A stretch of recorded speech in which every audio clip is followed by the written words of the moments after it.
The mysterious resistance. The crystalline walls of the Zephyrian war chamber hummed with tension as holographic displays flickered around the central command table.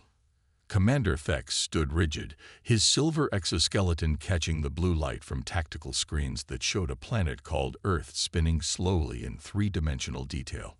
Red markers indicated resistance points, but they weren't where any military strategist would expect them to be. "Explain this to me again," Admiral Vex demanded, his voice carrying the weight of 1,000 conquered worlds. His 6 eyes focused on the display showing small human settlements scattered across Earth's surface. "Our plasma bombardments have neutralized major military installations. Their armies have retreated or surrendered. Their governments have collapsed. So why are we still encountering organized resistance?" Commander Thex manipulated the hologram, zooming in on a small town in what humans called Arizona.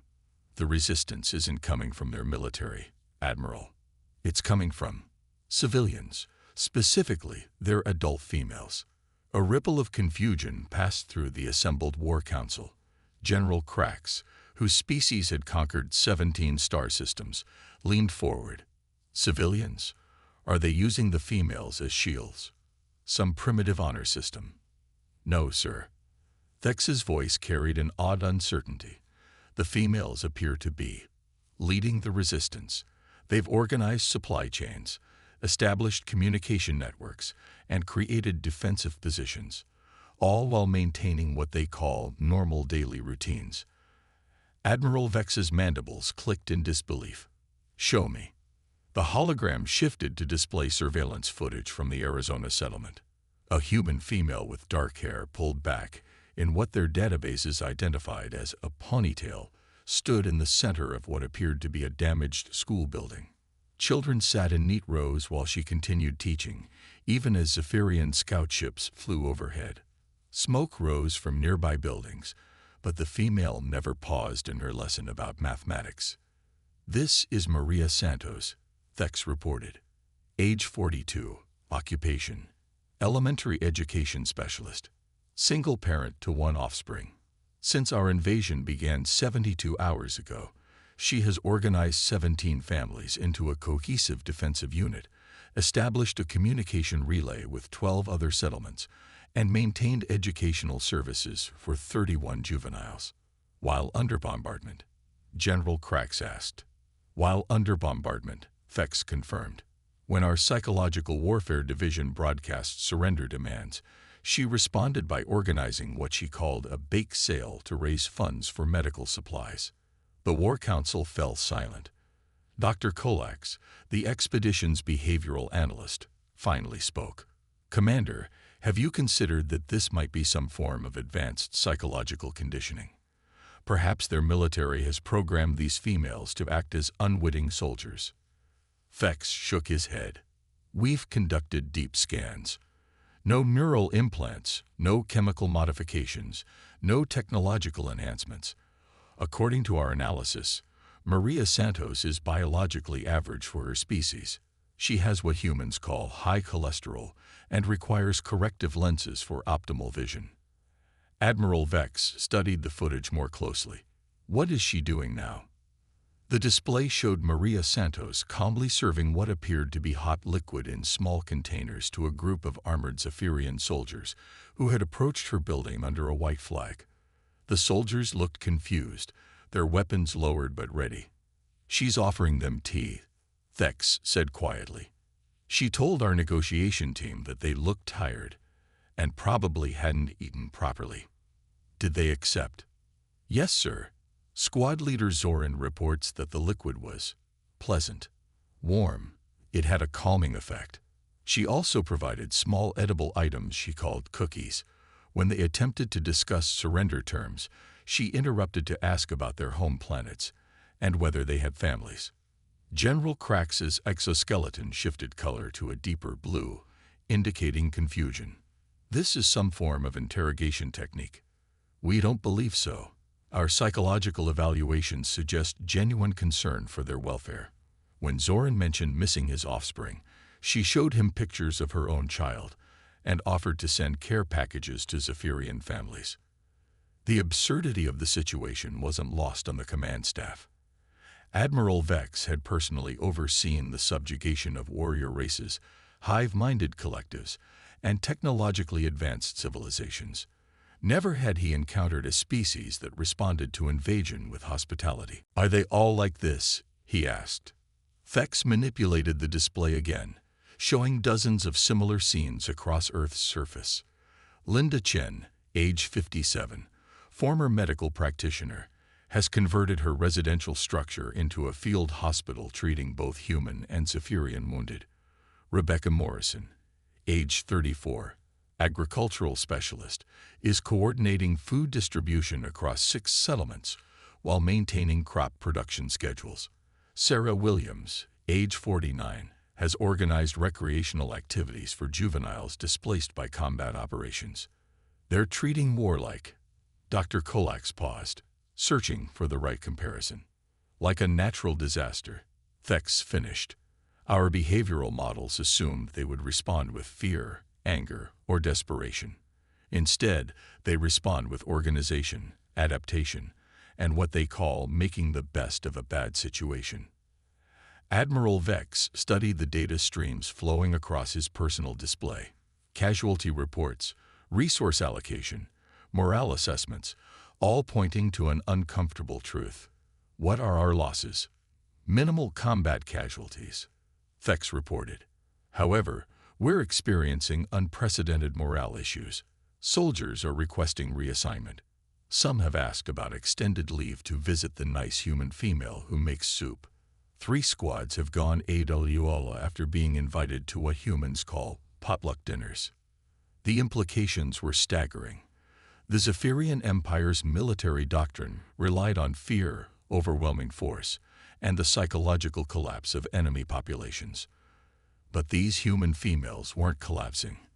They were adapting, organizing, and somehow making Zephyrian soldiers question their mission.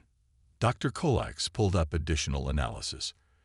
"I've been studying their behavioral patterns. These females appear to operate on principles we don't understand. They prioritize group welfare over individual safety, maintain social structures under extreme stress, and demonstrate what can only be described as weaponized empathy. Explain. They make our soldiers feel guilty about the invasion by treating them with kindness. It's devastatingly effective." Squad leader Zoran reported feeling ashamed after Maria Santos thanked him for keeping her community safe and asked if he needed anything from the store. Admiral Vex's tactical mind began to grasp the scope of the problem. They're not fighting us. They're absorbing us. In a manner of speaking, yes, they offer food, ask about our families, provide medical aid, and somehow make our invasion feel like an inconvenience they're politely tolerating rather than a mortal threat. The war chamber's environmental systems hummed quietly as the command staff processed this information. Outside the crystalline walls, the vast Zephyrian fleet maintained orbital positions around Earth, weapons charged and ready. But their targets weren't acting like targets. General Krax finally broke the silence. "What do you recommend?" Admiral Vex studied the holographic displays showing dozens of small communities across Earth's surface, each organized around one or more human females who treated interstellar invasion like an unexpected weather pattern requiring community response. "We need more information," he decided. "Dr. Kolax, I want you to conduct direct interviews with this Maria Santos. Understand how their minds work. Find a weakness we can exploit. And if there isn't one." The question hung in the air like cosmic dust. Admiral Vex had conquered worlds through superior firepower, advanced technology, and psychological warfare, but he'd never encountered an enemy that responded to conquest by offering tea and asking about his family. "Then we'll adapt," he said finally. "Commander Vex, maintain current positions but cease all aggressive actions. Dr. Kolax, prepare for surface deployment. I want to understand these creatures before we proceed." As the War Council dispersed, Admiral Vex remained at the central display, watching footage of Maria Santos helping Zephyrian soldiers repair their damaged scout ship while her son Tommy translated technical manuals. The child seemed excited about the alien technology, asking dozens of questions, and somehow making the soldiers smile despite themselves. For the first time in his military career, Admiral Vex wondered if the Zephyrian Empire had encountered something more dangerous than any weapon, a species that could transform conquerors into guests simply by refusing to be conquered. The hologram flickered, showing Maria Santos looking directly up at the camera with a slight smile. She waved, as if she knew they were watching, and mouthed words that the translation system displayed. "Y'all come down when you're ready to talk properly." Admiral Vex felt something he hadn't experienced in decades of warfare: uncertainty, and somewhere in the back of his tactical mind, a small voice wondered what Maria Santos might serve for dinner. The revelation and retreat. Dr. Kolax had studied the behavioral patterns of 47 different species across the galaxy, but standing in Maria Santos' kitchen, he felt like a first-year student again. The human female moved with practiced efficiency, preparing what she called coffee, while simultaneously monitoring homework completion at the dining table, responding to communication signals from other settlements, and somehow managing to make him feel completely welcome despite representing an invading force. "Sugar or cream?" she asked, holding up a steaming mug. "I don't require nutritional supplements," Dr. Kolax replied, his translation device rendering his words in what humans called English. Maria raised an eyebrow. "It's not about nutrition, honey. It's about comfort. You look like you haven't slept in days." The observation was accurate. Dr. Kolax had been analyzing human behavior for 72 consecutive hours, trying to understand how these creatures maintain such calm in the face of overwhelming force. "I am troubled by your species' responses to our presence." "Sit," Maria said, pointing to a chair. It wasn't a request. "Tommy, finish your math homework. Dr. Kolax and I need to talk." The young human male looked up from what appeared to be numerical calculations. "Mom, can I show him my drawings of the Zephyrian ships later? I figured out how their propulsion systems work." "After homework," Maria replied firmly, "and only if Dr. Kolax wants to see them." Dr. Kolax found himself genuinely curious about the child's analysis, but forced himself to focus on his mission. "Maria Santos, I need to understand why your species shows no fear of our superior technology and military capabilities." Maria poured herself coffee and settled into the chair across from him. "You want to know why we're not scared? Your behavioral responses don't match any known patterns. You should be fleeing, hiding, or attempting to negotiate from positions of weakness. Instead, you organize communities, maintain social structures, and somehow manage to reduce our soldiers' combat effectiveness through hospitality." Maria smiled, and Dr. Kolax noticed that her expression contained something his analysis systems couldn't quite classify. Warmth, perhaps, or recognition of some shared understanding. "Let me ask you something, Doctor. Do you have children?" The question seemed irrelevant to his study, but Dr. Kolax answered anyway. "My species reproduces through spore integration. I have contributed genetic material to 14 offspring clusters." "Do you worry about them?" "Worry is not. We monitor their development and ensure resource allocation for optimal growth." Maria nodded as if this explained everything. "I worry about Tommy every single day. I worry about whether he's eating enough vegetables, whether he's making friends, whether he'll get into college, whether he'll be happy. I worry about my students, all 31 of them. I worry about my neighbors, my community, my world." Dr. Kolax's sensors recorded elevated emotional resonance in her voice patterns. This constant state of concern must be exhausting. "It is," Maria agreed. "But here's the thing. When you showed up with your ships and your weapons, you became just another thing to worry about. Not the biggest thing, not the scariest thing. Just another item on a very long list. You consider our invasion a minor concern." Maria laughed, a sound that seemed to reduce the atmospheric tension in the room. "Doctor, last month I dealt with a school shooting threat, 3 cases of child abuse, a parent who tried to attack me during a conference, and my ex-husband showing up drunk demanding money. This morning I found out that Linda Chen's cancer might be back, and Sarah Williams' husband lost his job. Your invasion. It's Tuesday." Dr. Kolax's analysis systems struggle to process this information. "But we possess weapons capable of destroying your entire planet. So does climate change. So do nuclear weapons. So do politicians who don't believe in science." Maria sipped her coffee. "The difference is, I can't make climate change, sit down, and eat a sandwich. I can't ask nuclear weapons about their families. But I can treat you like people, and maybe that makes a difference. You believe you can change our military objectives through social interaction. I believe," Maria said carefully, "that most problems get smaller when you treat them like problems instead of disasters. You're not monsters, Dr. Kolax. You're just people from somewhere else, probably following orders, probably missing home." The accuracy of her assessment unsettled him. Dr. Kolax had been selected for this mission partially because of his own homesickness for the crystal gardens of Zephyr Prime.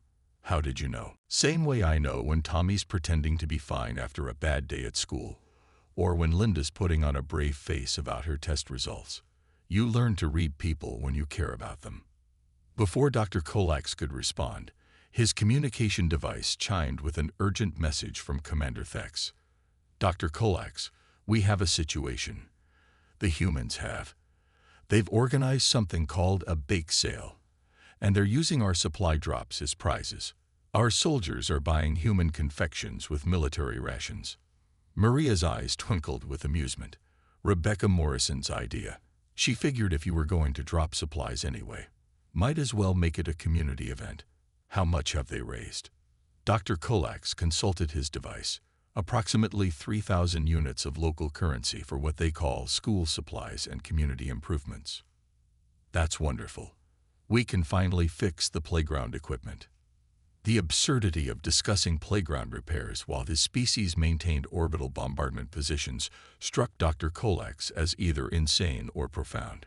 "Maria Santos, do you understand that we could eliminate your species within solar cycles?" "Of course," she replied. "But you won't. How can you be certain?" Maria stood and walked to the window, gesturing for him to follow. Outside, Dr. Kolax could see Zephyrian soldiers helping human civilians repair damaged buildings. A group of children had surrounded a maintenance drone, asking questions while it worked. 2 elderly human females were serving soup to a squad of warriors who looked confused but grateful. "Because," Maria said, "you're people. And people, when you get right down to it, want to be useful. They want to help. They want to belong to something bigger than themselves. Your soldiers didn't come here to destroy us. They came here because someone told them it was necessary. But now they're seeing that we're not enemies. We're just neighbors they haven't met yet." Dr. Kolax watched a Zephyrian engineer teaching Tommy about quantum mechanics while Maria's neighbor, Linda, showed the engineer how to bandage a wound properly. The scene defied every military protocol he'd studied. What happens if our command decides to proceed with total planetary occupation? Maria's expression grew serious. "Then we'll adapt. We'll keep our children safe, keep our communities together, and keep treating your people like people until this gets sorted out. We've survived ice ages, world wars, pandemics, and reality television. We'll survive you too." The communication device chimed again. This time, it was Admiral Vex himself. "Dr. Kolax, report to the command ship immediately. We have a situation." "What kind of situation?" Dr. Kolax asked. "The humans have. They sent us a message, all of them, simultaneously." Dr. Kolax looked at Maria, who was smiling again. "You coordinated a global communication. Linda's daughter works in broadcasting. Rebecca knows about satellite systems. Sarah's nephew is good with computers. We figured you might want to hear from all of us, not just me." 20 minutes later, Dr. Kolak stood in the war chamber as holographic displays showed human settlements across the planet. In each display, human females stood ready to address the Zephyrian fleet. They spoke in different languages, but the translation systems rendered their words clearly. Maria Santos spoke first. "Admiral Vex, Dr. Kolak told me you have children. Well, genetic contributions. We do too. And we think maybe it's time we all acted like adults." Linda Chen followed. "We know you're far from home. We know you're following orders. But we also know you're good people because we've met your soldiers, and they're kind and curious, and they miss their families." Rebecca Morrison was next. "We're not asking you to abandon your mission. We're asking you to consider whether your mission serves anyone's best interests, including your own." One by one, human females across the planet delivered messages of understanding, empathy, and gentle challenge. They offered food, shelter, friendship, and a different way forward. They spoke of their children, their hopes, their fears, and their belief that conflicts could be resolved through communication rather than conquest. Admiral Vex listened in silence as the global chorus of human voices reached its conclusion. Maria Santos appeared on the main display one final time. "We're not afraid of you," she said simply. "We're afraid for you, because we know what it's like to be far from home, following orders that don't make sense, trying to do the right thing in an impossible situation. So here's what we're offering. Stay as long as you need to. Learn about us. Let us learn about you. And when you're ready to go home, we'll help you get there." The war chamber fell silent. General Krax's exoskeleton had shifted to a pale blue indicating contemplation. Commander Vex stared at displays showing Zephyrian soldiers sharing meals with human families. Dr. Kolak thought about crystal gardens and the strange warmth of human coffee. Admiral Vex finally spoke. "How many of our personnel have requested extended deployment?" 67%. Commander Vex replied quietly. "They want to help with what humans call rebuilding efforts. And our mission objectives? Unchanged officially. But Admiral, I'm not sure they're relevant anymore." Admiral Vex studied the displays showing peaceful integration between species that should have been at war. "Dr. Kolak, your assessment?" "The humans have weaponized empathy, sir. They've turned our invasion into a cultural exchange program. Our soldiers are learning more about cooperation than conquest." "And Maria Santos?" Dr. Kolak thought about the human female who had offered him coffee and treated his questions like a conversation between neighbors. "She's the most dangerous person I've ever met, sir.